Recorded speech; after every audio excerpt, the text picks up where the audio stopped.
Today, we shall deal with saving ourselves and how we can overcome the demons within us.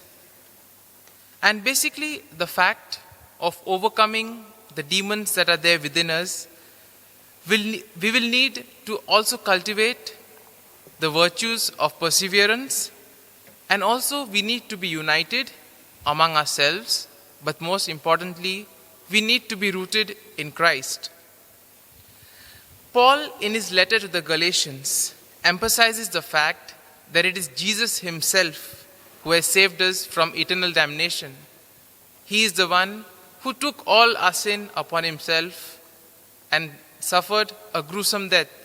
But he did it because he loved us, because he wanted to save us.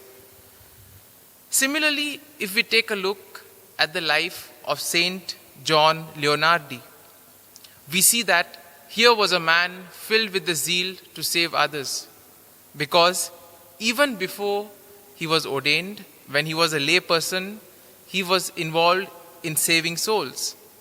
And then, as an ordained priest, he did many great things in his apostolic ministry, mainly pertaining to saving souls and bringing people close to Christ. And therefore, we can ask ourselves this question: when danger lurks, when we feel scared, what kind of protection do we seek? Because we know that Jesus came to free us and set us free from all kinds of danger, the corrupting force of evil which destroys us from within and which makes us slaves to sin and Satan. Earlier we see that in the gospel especially, any sickness was attributed to the force of evil. But now we may ask, what about the evil spirit, and how can we say the demons in our lives? Well, in that case, we can consider all that which basically leads us away from God, or that which leads us on the wrong path, to be the demons in our lives.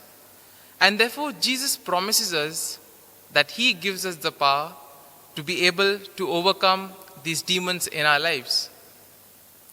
Sometimes, many of us have the tendency to say, the devil made me do it. But actually, each one of us has been given the free choice by God.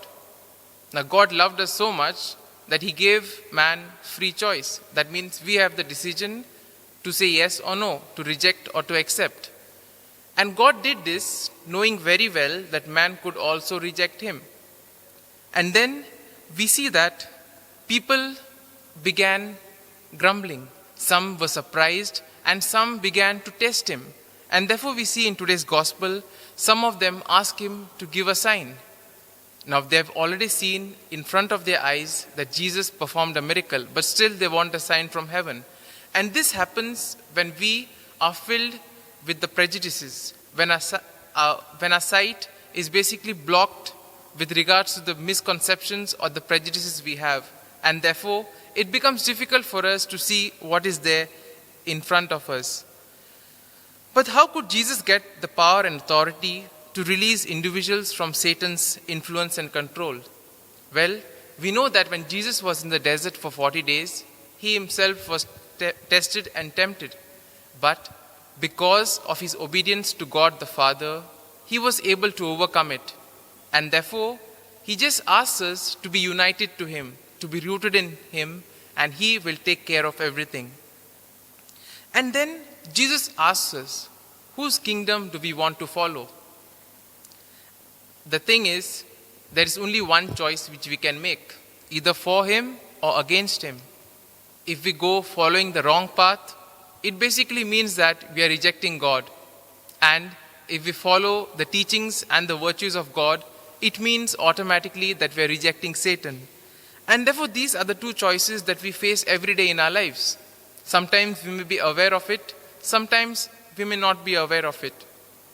And today's last part of the gospel is very interesting, because it says, an unclean spirit which has gone out will come back again and find the house swept and all clean. What does this mean? Well, it basically refers to the void that we have in our life. Now, Saint Augustine of Hippo said that our lives have a God-shaped void which only God can fill. And therefore it depends what we fill our lives with.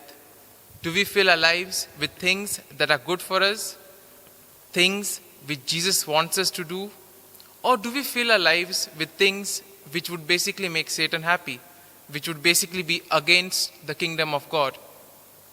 And therefore, as we participate in this Eucharist, let us ask for this grace, that we too may be given the grace to discern well, to make the right choices, and most importantly, to place our trust in Jesus so that He may be able to guide us in every choice and in every decision of our lives.